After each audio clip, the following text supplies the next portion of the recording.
Hello, everyone. Back again. And the other day, I was having a conversation with one of my best friends, and they were saying how they expected someone to be articulate, someone to be eloquent and really expressive in what they're in the way they talk and whatever they're doing. As if there's this huge expectation that we should be so efficient all the time and so effective all the time. And there's been a lot of these sorts of expectations going around, and I noticed myself like cringing almost as they were saying it, sort of bracing myself as I was feeling a little bit of deficiency.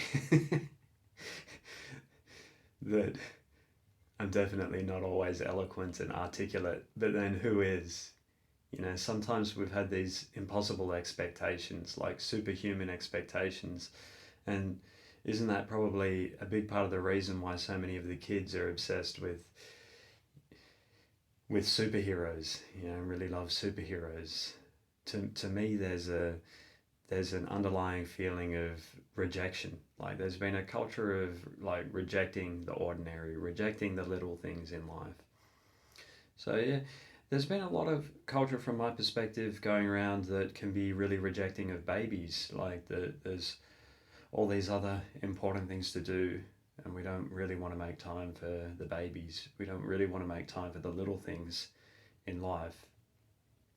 I was having a conversation with one of my best friends yesterday about the fact that in nature there seems to be an illness. A lot of the time, the the the bigger an animal is, it will tend to, if it's a predator, it will tend to eat and feed upon those littler beings, those smaller beings, those beings that are less aggressive than them or less predatory than them. So there definitely is a culture, and all that a culture is just a set of patterns, and there definitely is a pattern from my perspective in nature. All you need to do is watch the nature documentaries and you see this pattern of predation. There's a parasitic element like in nature. The those living beings that are bigger will tend to feed upon those living beings that are smaller than them, and there can even be cruelty. Like I've seen, I was watching a documentary a while ago in which there was a lion, and there were a few lions, and the lion just killed another cub just because it wasn't their cub. Well, sometimes I'm not even sure whether. I think sometimes they might even eat their own cubs. I'm no expert in animal behaviours, but I am absolutely a student of these sorts of sciences, studying the science of life, of just observing whatever data, whatever information I can gather over time. I'm absorbing it all and putting it together in this understanding. And the science of life, is where a lot of the science of the mind is coming from. Simple understanding, simple observations that any of us can make through our daily life. And there's been a lot of that culture of cruelty, that there could be cruelty, that it could be mean. There's been a lot of meanness going around, a lot of nastiness, and a lot of nitpicking. A lot of people focusing on the bad stuff when it doesn't really help. Like we just focus on the problem and then criticize.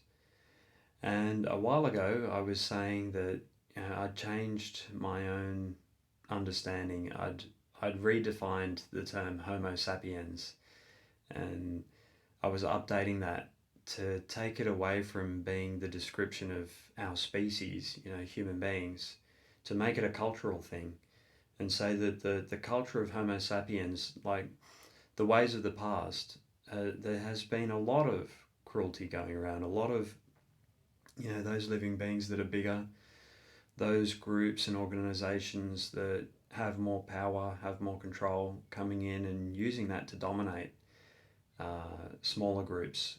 Or, for us, there's been a lot of culture going around where there's been dehumanization of the victims. For example, women's rights is only a relatively recent thing. You know, within the last 100 years, the last century. You know, I can't remember exactly what the date was. I think it was in the 60s, in the 50s maybe, or maybe it was in the 20s, I don't know. But it was sometime in the between the 1920s and the 1950s, I think, that women got the right to vote. Before that, women didn't have the right to vote, which is just incredible to think that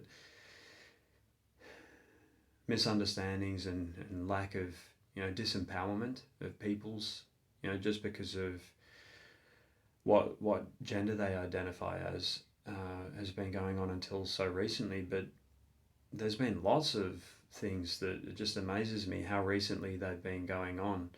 Uh, so there's a huge culture shift going on around the world at the moment where people are wanting to improve things, and so a lot of kindness is coming. And I was telling my best friend yesterday how that's the reason why Lucy is the Science of the Mind mascot, you know, for this whole training program, this whole science. Lucy is the mascot because she symbolizes, you know, Lucy, my dog, symbolizes how much kindness I've learned to develop towards the little beings. Lucy is so little, you know, me and my family could easily hurt her, kill her, you know, abuse her, neglect her, and things like that, and really cause a lot of harm to her. Or, or we could be really kind to her, like what we are. We could really love her and cherish her, and have her up at the dinner table with us, eating along with us. So there's a huge transition going on at the moment.